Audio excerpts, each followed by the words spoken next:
Hub's third Research and Community Engagement Seminar.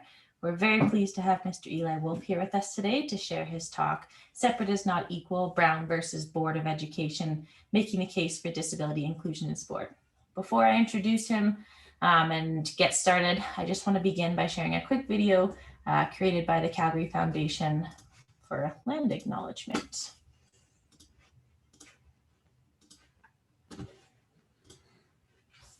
What is land acknowledgement?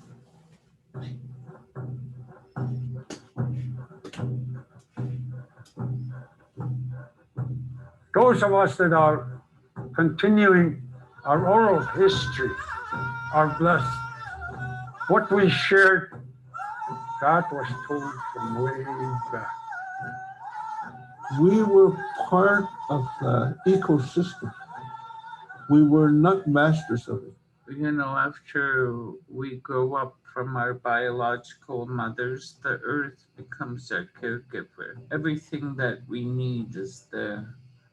We were raised to believe that everything has a spirit, and that everything around us is alive and has a purpose.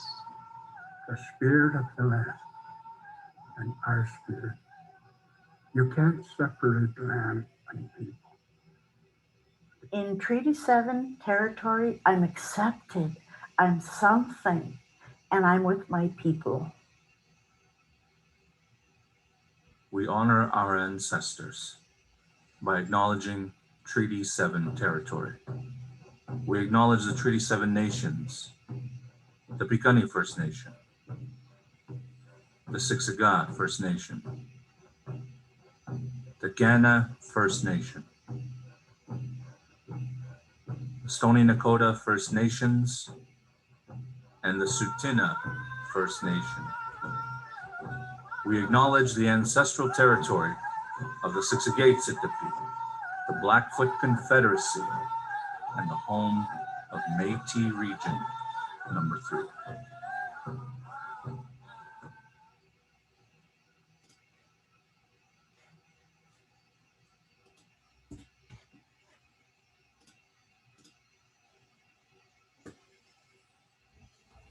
So here with us today, we have Mr. Eli Wolff. He has been a long-standing advocate for people with disabilities on the international stage. In addition to his many academic and advocacy achievements he's had through his research, he was also a member of the United States Paralympic soccer team in 1996 and 2004. We're very excited to have him here with us today. I've previously enjoyed you speak with the Stedler Talks, Eli, and so I've been thoroughly looking forward to you being here with us for the Calgary Adapted Hub. So without further ado, Eli, I'll give you the stage.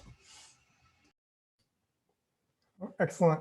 Well, thank you so much for having me. I'm going to go ahead and share screen, and I can go into the slideshow here.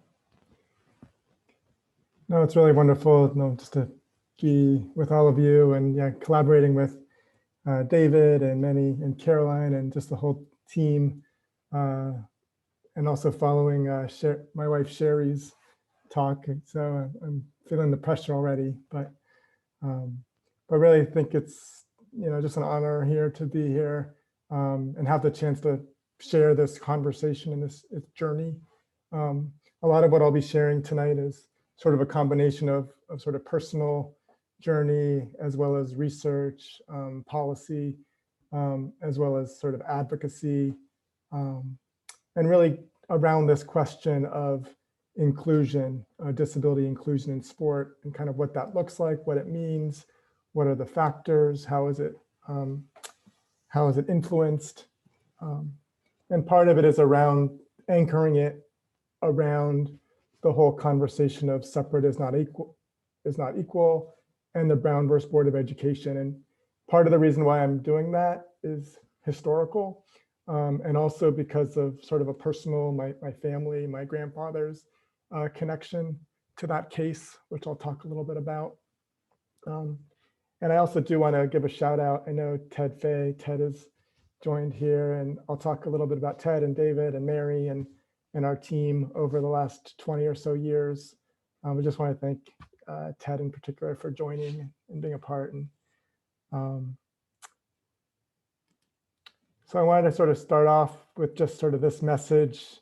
And I do like to share, you'll see a lot of kind of messages that I share to kind of help frame the conversation and get us thinking about where we're at. And for me, this concept of the power of sport has really been one that I really carried with me throughout my journey as an athlete and into my academic work and into my advocacy work, and the legacy of Mandela and what he stood for and his messages around the power of sport has really resonated.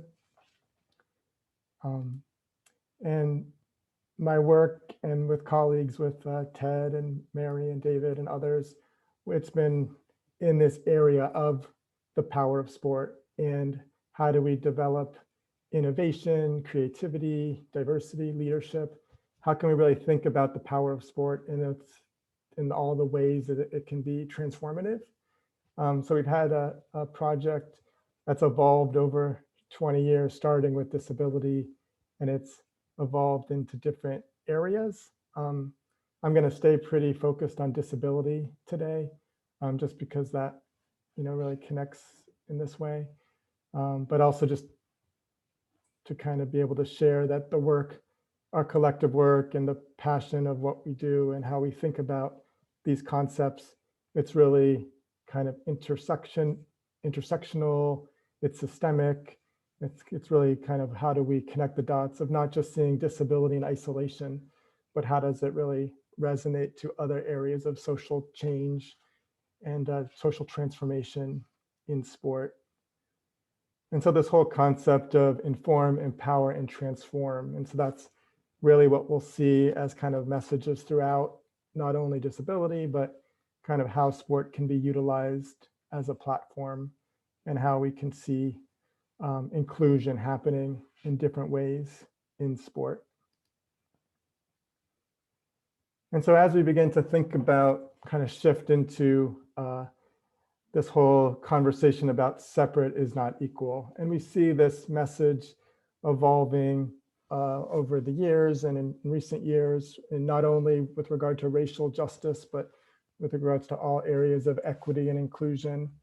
And part of what I'm hoping to do today is have us think about how this concept of separate is not equal really relates also into the sport space and relates to disability and persons with disabilities at all aspects, whether it's in the athlete level, in the management level, in the media, the fan, the spectator.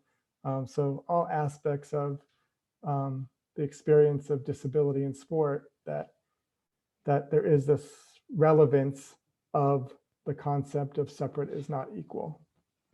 So that's kind of what we're going to present and I'm going to share, and we'll be able to have conversation and see how it resonates. So I wanted to sort of just take a step in terms of the historical connection to where this whole notion of separate and as unequal really stemmed out of, and that was really connected to the Brown versus Board of Education. And we saw it with regard to the Supreme Court case when they announced in the unanimous decision in 1954 that school segregation violated the Equal Protection and Due Process Clause of the 14th Amendment. And part of that also connected to the following year when the court ordered desegregation with all deliberate speed. And so part of what I'll talk about here is a little bit on the all deliberate speed aspect of the case, because I think that's part of that's really interesting is, in terms of that framing of all deliberate speed and how do we think about inclusion in different ways, and whether it's around race or gender or disability. And so pulling from one of the statements, I was just doing some gathering around the case, and the main Chief Justice of the Supreme Court at the time was Justice Earl Warren, and he wrote that segregation of white and colored children in public schools has a detrimental effect upon the colored children. We conclude that in the field of public education, the doctrine of separate but but equal has no place. Separate educational facilities are inherently unequal. And so part of this is this case of Brown versus Board of Education clearly relates to the issues of race, relates to the educational settings, relates to how do we desegregate, how do we begin to think about different types of inclusion moving forward on the grounds of race, and really breaking down those, barriers, historical barriers that have been built up, and how do we then create precedents. But then when the first case in 1954 happened, the implementation was not happening so fast.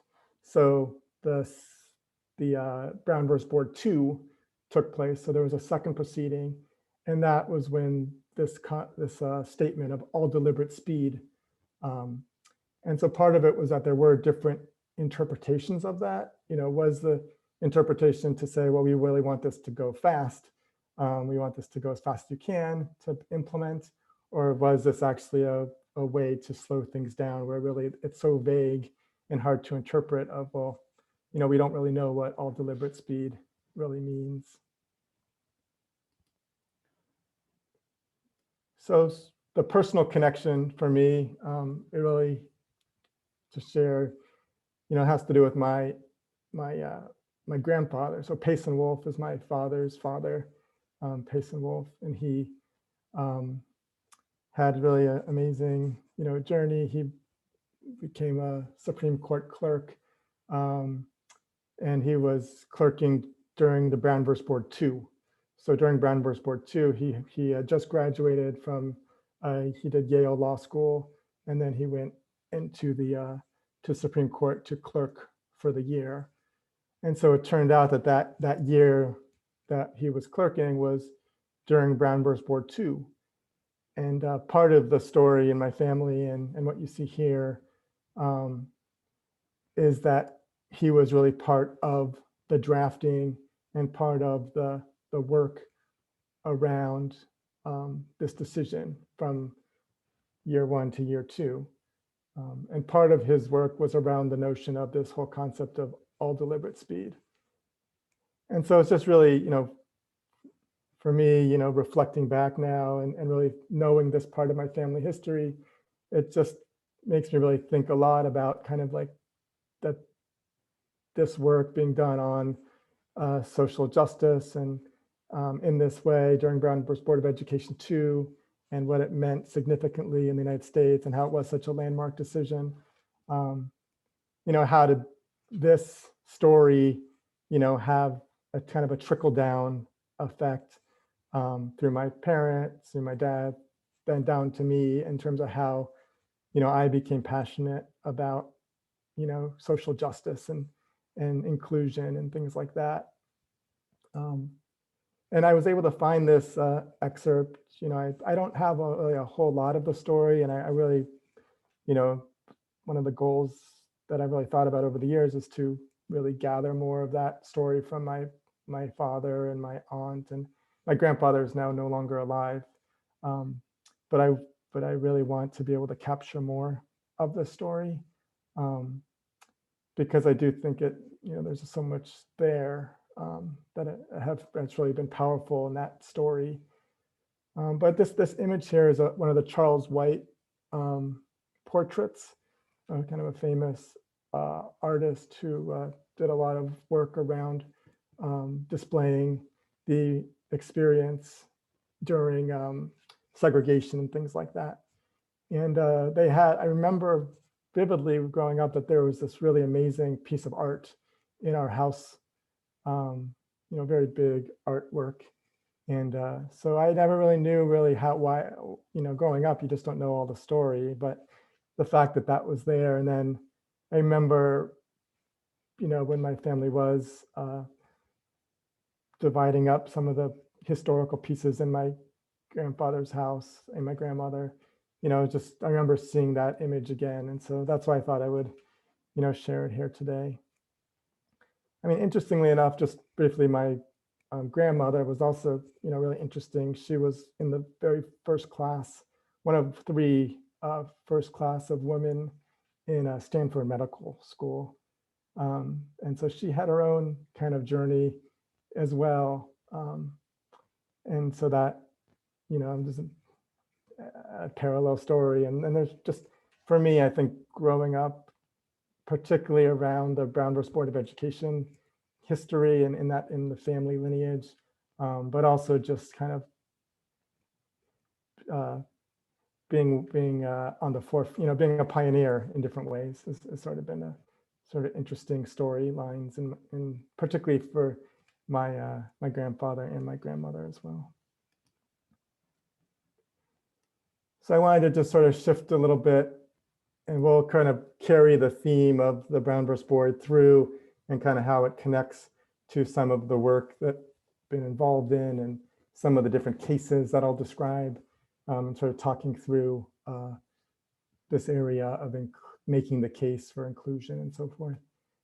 But I just wanted to share just a couple images of my own soccer story and kind of how I became, at a young age, I had a stroke when I was 2 years old, but then my family really emphasized academics, athletics, and service. So those were really the three pillars, kind of growing up. And but I remember just, with sports, it was always such a place of, I just felt I was free and I could really be in the zone, and I just like flow state, oftentimes achieving that with regard to sport. And most of my experiences were with kids without disabilities all the way through. And then I only heard about the Paralympics when I was at a boarding school in high school. There was a local rehabilitation center. I was doing some volunteer work, and I started to hear about the Paralympics. And then I got involved, and I started to just experience the Paralympic movement in soccer for athletes with cerebral palsy and stroke survivors. And for me, for some reason, there was just, as much as I enjoyed the soccer, I also just became vividly conscious of some of the disparities of equity and inclusion, and felt like there was just so much segregation that was taking place, and just felt like the experience of the disabled athlete was just so isolated.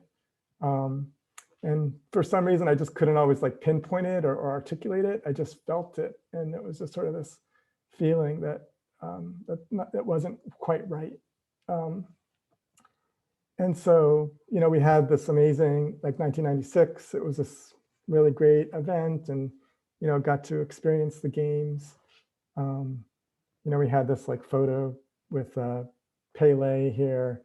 Pele was, I guess he was the Minister of Sport for Brazil at the time, and he shows up. And the funny thing about this, I wish we had this in a video like you have nowadays, but Pele ended up in very typical CP soccer form, pretty much everybody fell down. And so it was just this hilarious, we tripped Pele, and Pele tripped on the goalie, and all of us were felt like we were stumbling around. And it was just a really awkward, a few minutes after we had this photo. But it was, but then part of it is looking at this photo now, you just start realizing what are some other interesting aspects of this photo. And for me, one of the things is the stands are empty, and I guess to me, that's just one of those subtle things about, at the time, 96, I know, again, things are changing and evolving, which is great. But at the time in my consciousness, just the emptiness of just, playing. It's kind of like now in COVID, we're all playing in empty stadiums, right? So it's kind of like that, but there's also this element of just being if a tree falls in the forest, does it make a sound, does anyone really know we exist? And so I think that was also another interesting element. And there were parts of the experience of just that awareness for me of kind of transitioning from being mostly involved with athletes without disabilities, and then being involved, surrounded by athletes with disabilities, and and starting to recognizing the different types of venues and realizing that it's actually okay to be in multiple types of inclusion settings. So there's kind of the whole continuum of inclusion, which we all know. And so part of it was just that coming of age and the awareness of all these experiences. But overall, it just something felt, and part of me when I came back from the games, I was in college at the time at Brown University. And I just started to think about how it would be really interesting to do some research and to start to kind of unpack and understand some of these questions. And I really became interested in like what does it mean, or what does it look like for inclusion to happen within a sport entity, within particularly a mainstream sport organization. And so I did a number of interviews, and I talked to a lot of people, particularly in the United States, some international, and part of like the model that I kind of developed. And at the time I just starting to reach out to some different folks. So like Ted, who I'll talk about, Mary, some other, I think David, we may have connected a little bit after this, but I was just starting to kind of learn about some of the others that were involved in this space. And I started to recognize in the model that I came up with was this notion of a criteria for inclusion. And so looking at all these different aspects of an organization and where disability can fit. So it's not only on the playing field, but it's also with regard to the mission, vision, policies, the media distribution, the staff and the executive board, the awards and recognition, events and programs overall. So all these different ways of thinking about how inclusion can happen within the culture of an organization that may not typically be doing and involved in disability, athletes with disabilities, but how can they then look at becoming inclusive? And so that was sort of the project that I had initially worked on. And I early on, I got connected to Richard Lapchick. Richard had been he still is like a leader on racial justice and human rights in sports. And he became a kind of a mentor and a supporter and really one who kind of helped to introduce me to some of the folks that were doing work. And that was very powerful. And when I started to talk about some of the projects, some of the cases, that Richard became kind of a key ally and a catalyst, a champion. And even today, he continues to be really, really supportive of our work. But one of the messages that he has, which I think is very powerful, is this whole concept of leadership. That a leadership is I define a leader as someone who stands up for justice and does not block its path. So someone that's really a facilitator, that's not like, that's not looking to stop things from happening, but really looking to see progress and change taking place. And that message was, always very powerful and inspiring to be around. And so I wanted to now shift a little bit to Ted's phase work. And so when Richard introduced me to Ted, and Ted Fay at the time was just finishing his PhD dissertation at UMass Amherst, and we got connected and we started to recognize that there were really some great, synergies, and I was able to really learn a lot from some of the models that Ted was sort of pulling together and thinking with regard to looking at inclusion within sport. And also drawing these connections to not only disability, but looking at race, gender, LGBT, looking at the forms of inclusion and discrimination and how there's a lot of intersection, but also what we can learn from past movements. And so his dissertation and his work was really very inspiring and really was amazing to just connect as we started having these conversations and learning and recognizing that there really wasn't a lot that we could find of folks doing disability and sport work, particularly in the mainstream areas. And also just to see Ted's work, like really calling out racism, sexism, ableism, heterosexism, like to actually give voice to that was also very powerful. And to frame it in that way, just in terms of helping to connect the dots.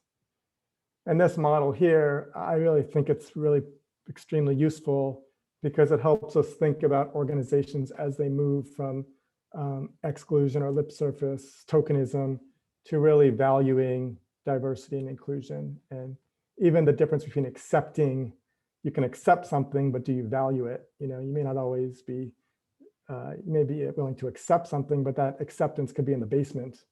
You know, you're not accepting them in the boardroom. You're not valuing them in the boardroom. So, so this was a really, model, and also recognizing that it can be progressive and regressive, that you may be moving forward with something, but it also can quickly go back. And so, that's really, was really, just, so being able to share that even today is just part of the conversation.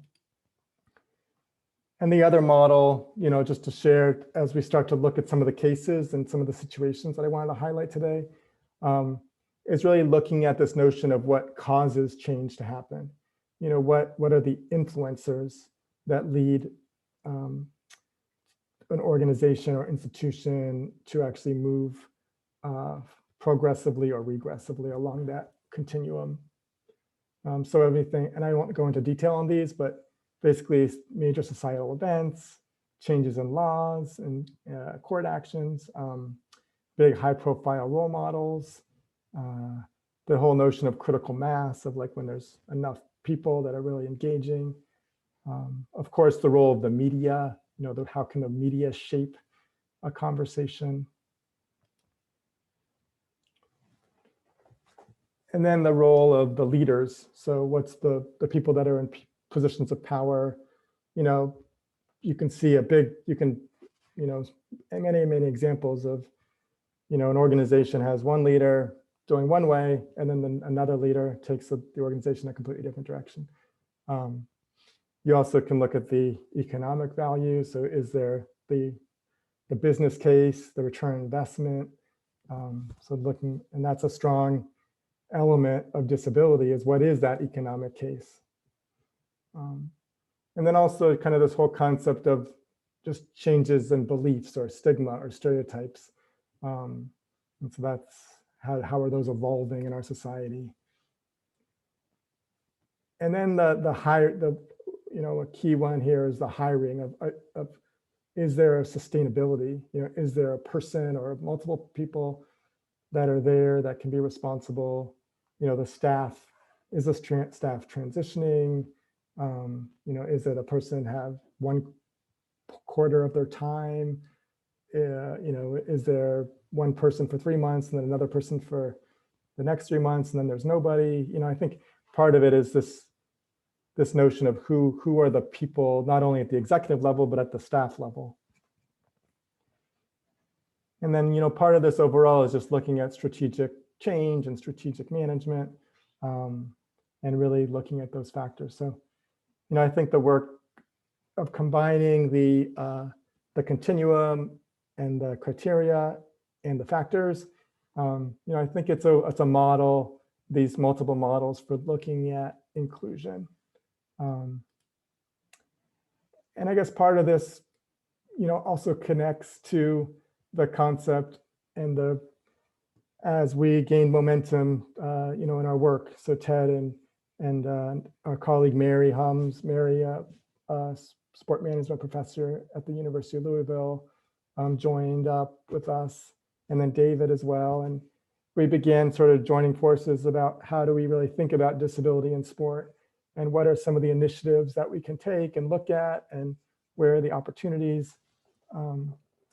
But part of this is really this whole concept of advocacy and activism, and how do we connect research, education, and advocacy. So it's really, how do we really think about not only doing a research on it, or not only studying it or teaching about it, but really how do we think about influencing change in a systemic way. And so this has always been a powerful message for me about activism, because sometimes we do get caught up in the tactics and the specific strategies of activism, but in many ways it's more about the overall approach. It's about how we have a position toward inclusion, a position toward equality, a position toward working together. I think these things are important in terms of how we mobilize. I'm happy to talk more about all this. So I wanted to just sort of jump in. I may do it I may not go into detail on every one of these cases, but I just thought it'd be good to highlight a few and some of the ways that we were able to sort of think about these questions, or where we saw an opportunity, or we recognize that maybe this situation could lead to additional conversations. And so the first one that I wanted to share is around the Casey Martin. And actually, interestingly enough, this was one of the first projects that really emerged for us right as I was graduating college and starting to work in Boston with Richard Lapchick. And right around the time in the early 2000s was when a professional golfer, Casey Martin, has a disability. He's able to use a golf cart at all levels, but then at the PGA level, they're preventing him from using the golf cart. And basically they're saying if they allow him, it's going to lead to changes of rules and this whole Pandora's box. And I remember, reading about the case and just recognizing and talking to Ted and Mary at the time and saying, well, there's all these other people in the country with disabilities, how can they get behind and support Casey Martin? What's the way that maybe there could be I don't even know what the term was at the time. I soon found out it was called an amicus brief. So you can do a brief where disability, groups can get behind one side of the case. And so we, very grassroots, we organized in the US, the national disability groups to support Casey Martin. The reason why it was important is because it refuted the case of opening up Pandora's box, because we were saying that, well, actually, each case is unique. It does set some precedent here, but you have to look at each case individually. And also, we were, again, kind of relating back to Brown versus Board of Education or Title IX or other ways of looking at inclusion in sport. We sort of saw this as a really important opportunity and important to show that although you have Casey at the professional level, it really is a much broader conversation about disability in sport at all levels. And it's important that any individual is able to reach their potential, whatever level they want to achieve. And, even from the case, you just saw this was one of the more famous quotes from John Stewart, saying the Supreme Court ruled that disabled golfer Casey Martin has a legal right. The next thing you know, they're going to have some guy carry his clubs around for him. And, I think it's, of course, like humor is humor. But also, again, it kind of goes back to especially at the time, like in the early 2000s and, kind of where we were at the time and the stress of the case and the national profile, that it kind of it reinforces and perpetuates some of the stigma and stereotypes. And so and again, sometimes humor is actually a way to move things forward. And so in some ways, this kind of joke, it's not that harmful, really. It kind of allows us to think about it in different ways. And one of the most fascinating aspects of the case, and I really encourage you to look it up, is the Scalia defense of why, there should not change to allow Casey Martin to use the cart. It's really incredible kind of along the John Stewart lines. It just goes into every reason why this is going to be the demise of sport. And, never again are we going to have a purity of sport if we allow Casey Martin to use his golf cart. I mean, luckily he, Scalia was not he was not on the winning side, so there was enough of the Supreme Court that decided. And I remember the day the two lawyers that worked on the legal side of the case were Anita Moorman and Lisa Master Alexis at UMass Amherst, and Anita Moorman at Louisville. And I remember they were actually able to go to the Supreme Court for the deliberations. And but yeah, I remember when, the fact that, we had been on a number of calls and been a part of the team for this case. And just that experience was really remarkable. And I think it just really got us thinking about how, just even to like bring voice and bring sharing an idea, or how to talk about working collaboratively. Sometimes, if you kind of bring an opportunity out there, then sometimes things start to happen. And sometimes things take a long time, but sometimes, it's about starting that journey into that. So that was where the Casey Martin kind of became an early point, and it got us really thinking about inclusion and why it really matters. Another early case, we can talk about the ESPYs, and also I'll talk about Nike, but a couple other areas we ended up working on was thinking about, media, thinking about awards. So some of if you look at the criteria, if you look at the change factors, we started thinking about the media area and thinking about awards and recognitions. And we realized that there's the ESPY awards, and at the time they didn't have disability recognition. And so we ended up just sending an email, I think, to Richard Lapchick and said, oh, do you think that one day there could ever be a ESPY award for athletes with disabilities? And like within an hour, he said, oh yeah, send me an email. I'll get it to the president of ESPN, and, don't worry about it. And I was like, okay, yeah, like this is never going to happen. Like, this just seems like, oh, maybe it's a good idea. Maybe it's down the road. Another aspect is like, obviously it'd be great to get athlete with disabilities. Like if you're a best male athlete or best female athlete, best, best sport specific athlete, like it'd be great to have disabled athletes also in those categories. So we don't want this disability category to isolate them, like, but at the same time, if there's nothing, at least it's good to have something.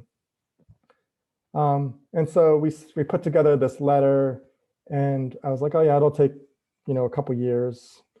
And literally, like, I think a week later, Richard sent me a note saying, oh yeah, they want to do it, and you all are going to have to make it happen. So like sometimes things happen like that, it's like so fast, and you're like, oh, this is great that we're now going to be able to start to push something out there to move awareness forward. And I think part of it started with a male category. So like for the first couple of years, it was just one male category. And then we quickly recognized that it would be important to add a male and a female category. And, I can go on and on about ESPYs and ESPN, but, basically there's, from an award standpoint, I mean, there's seems like over the time, like to do like team categories, and, but also overall for best male, best female. For several years, we've recommended athletes be considered as best overall, male and female.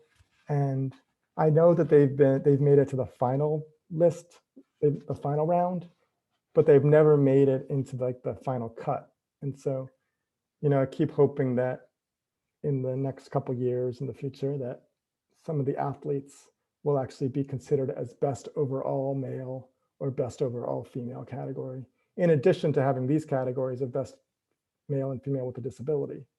And so recognizing that there's kind of multiple options. And then also in terms of just ESPN's overall strategy programmatically, as we've seen ESPNW and Undefeated, and we've seen other strategies of ESPN, we're starting to recognize that there are opportunities, probably more now than ever, for ESPN to do even more content-wise on disability. So that's sort of in the works as well.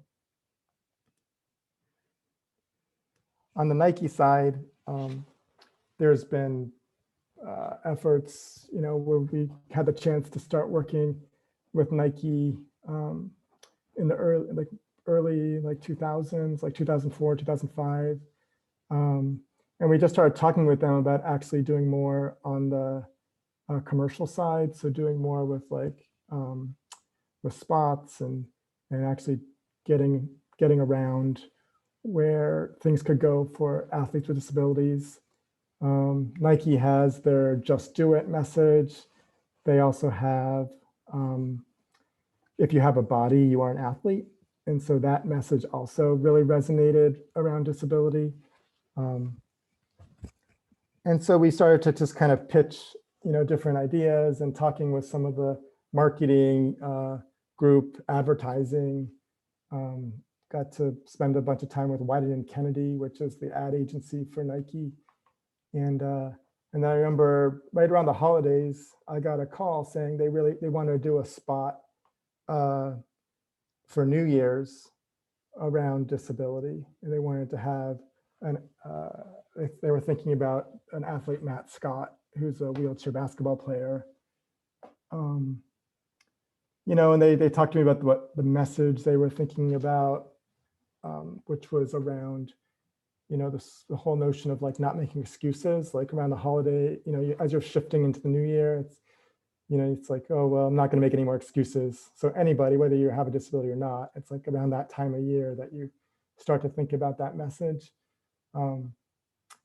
And so they started to make the connection that an athlete like Matt Scott could share that. And so again, I'm not going to share the whole ad, but you can look at it. But basically, he spends the whole ad talking about all these excuses. And then at the end, he pulls the basketballs down and says, just do it, basically. And again, there's the interpretation of that. And I mean, I think we all thought that, no, maybe, we don't want to just say for athlete disabilities, you're making excuse, just because an athlete with disability does something, that's not really making an excuse, So I think part of it was we're not, was it the best positioning? I think there was an aspect of me that was a little frustrated by it, but at the same time, I think because of his delivery of it, because he was so authentic and compelling, and he made it so it's not really even about disability, it's about everybody, that I think it was really, if you look at the number of, it's over 4 million hits, or just became a really viral video before that even existed at the time. So that was that being able to be a part of that really got us thinking about the power of the media, the power of messaging, the power of entertainment and sport in that way. And just in terms of fast forward, it's really amazing to see Nike now. I mean, they've just released the Fly Ease shoe. There was a young man named Matt Walzer, a young person with cerebral palsy, who wrote a letter to the president of Nike saying, I would love a shoe that I can use. And he ended up having his letter responded to. They brought him in to work to design a shoe. And so that his story, Matt Walzer's story is pretty amazing, that he was kind of helped to inspire that. And this was late, this was in the 2000, and this was just a few years ago, when this happened with Matt Walzer.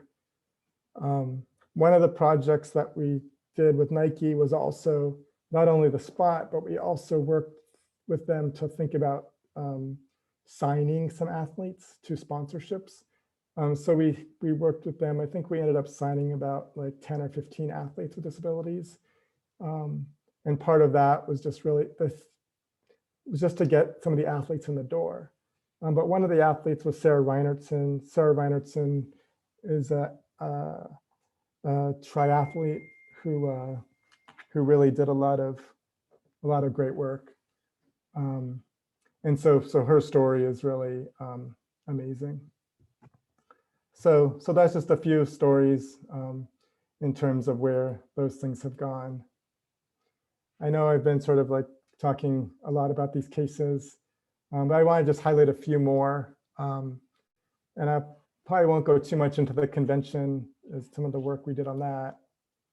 This is an amazing message in terms of the fact that sport is really for everybody. So recognizing that sport is not about, it's not trivial. It's not just something we just are lucky to do, but this is essential. This is really important. I wanted to just briefly highlight the NCAA and particularly when it comes back to the Brown versus Board of Education, some of the recent work. And when we get into some of the discussion, we can have Ted talk a little bit, or we can share in post about the connections to kind of the increased movement about bringing opportunities into the school system. 2013, there was some federal guidance in terms of access for students with disabilities at both the high school level and also the collegiate. And so that's really been a growth area that we've seen as an important area to focus on. I guess if we had more time, I was going to hopefully, I can just share this briefly, just because I think it's so powerful. And I think it says a lot about the challenges we face, that oftentimes, what's not being said or what's behind closed doors or in emails that you may never see. And that these are part of the challenges we have seen with including and integrating Olympians and Paralympians together, have been just some of the resistance, some of the challenges of Olympians accepting Paralympians, Paralympians accepting Olympians, how to kind of work more holistically together. And so this was an effort of just on the alumni front. And so fast forward in 2019, some of the work that Sherry may have touched on with equal pay, the name change. But back in 2013, there was resistance. And some of it was really unspoken resistance. I think when I received this email was forwarded to me, so I don't even think I was meant to see this email. But the fact that this, these thoughts and ideas are thought about, other areas of work, Major League Baseball and the disabled list. So again, I probably won't go into that. And then in the last example, before I kind of just want to talk for 2 minutes about collective action, which is kind of one of the big takeaways that I wanted to share, is this recent report on Article 30 of the convention. And one of the big statements that we really pushed for, that we really strongly encouraged, was this concept of inclusion in non-discrimination statements and activities. So if local, national, or international organizations are already pushing for inclusion in other areas of diversity and inclusion, that they need to be incorporating disability. And also not just to be vague about it, but they need to be explicit about it. And so we're really happy to see that this is now in an official UN human rights report on Article 30. And we're hoping that that will have a trickle effect. So I wanted to sort of just wrap up in the last couple minutes. And I know I spent some time talking about Casey Martin and ESPN, Nike, but you can see sort of some of the trends here, and hopefully you can see kind of how it relates back to not only that these are isolated, but this is all connected to race, gender, sexual orientation. And this is all about how do we build these collectively? How do we build allyship? How do we build a sense of mobilization. And I do think we found over the last 15, 20 years is that this, disability groups, there's an opportunity here to be vocal. There's an opportunity to be proactive and work together. I mean, that's why, the lab that you have here and the work that you're doing collectively is, I mean, this is why I was so excited to talk to you all and with you all tonight, because this is really what it's all about. And then, I just wanted to close, with this whole concept of, that we all have a chance to be active and engaged. And it's really about the next generation. How do we think about the next generation? And then in close, I was able to find these two messages from Justice Earl Warren, the one that had overseen the Brown v. Board of Education. And I just thought these were sort of interesting. I feel that the greatest reward for doing is the opportunity to do more. And so that this is about a journey, about staying engaged. And then also just thinking about from an advocacy standpoint, thinking about pushing for inclusion, to get what you want, stop doing what isn't working. So I thought that was sort of an interesting perspective. And then, just in terms of wrapping, I thought it would be nice to share. This is just I wasn't able to find too many pictures of my grandfather and I, but I had one here, so I thought I would share that in closing. But I mean, hopefully, for me, the connection points and really thinking about Brown v. Board of Education and the foundation it laid and how it resonates and what it means to bring those concepts forward, not only into education, but into sports, into all these different dimensions. But also this whole concept of bringing voice, like how do we, express our views, being willing to propose an idea, suggest change. I mean, I think all these are really vital. So I just wanted to say thank you. I know we only have a few minutes. I'm sorry, I probably got carried away a little bit, but I'm happy to stick around a bit for any questions or just to open it up. But thank you, David, and thank you to the team. Eli, thank you. I think your grandfather, Payson Wolff, would be very proud of you, and would be very pleased to see that you have continued in his work of, all deliberate speed as far as inclusion and advocacy, and just the opportunities for persons living with disability, particularly in sport and recreation. I've had the pleasure of working with you and with Dr. Fay and Dr. Humes, who you made reference to, since 2004. It's been one of the greatest pleasures and privileges of my professional life and now personal life. I consider you to be a very good friend. So this has been really fun for me.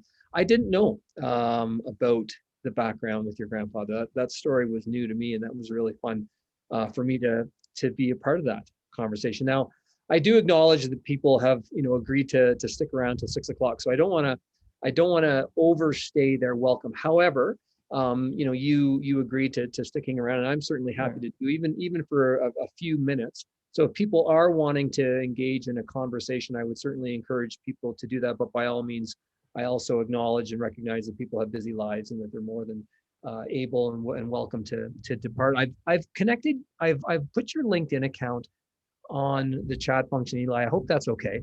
And so if people wanted to follow up with you afterward, I will say though, just as a kind of a conclusion, unless people do want to stick around, the quotes that you left with Justice Earl Warren, I thought were really prescient for our Calgary Adapted Hub. And I mean, our collective, our group of 7 organizations, and and trying to create this idea of a connection, in Calgary and the surrounding area as it relates to adaptive physical activity and programming for persons living with disability, is exactly kind of what we're trying to do. We're trying to make change. We're trying to make positive change.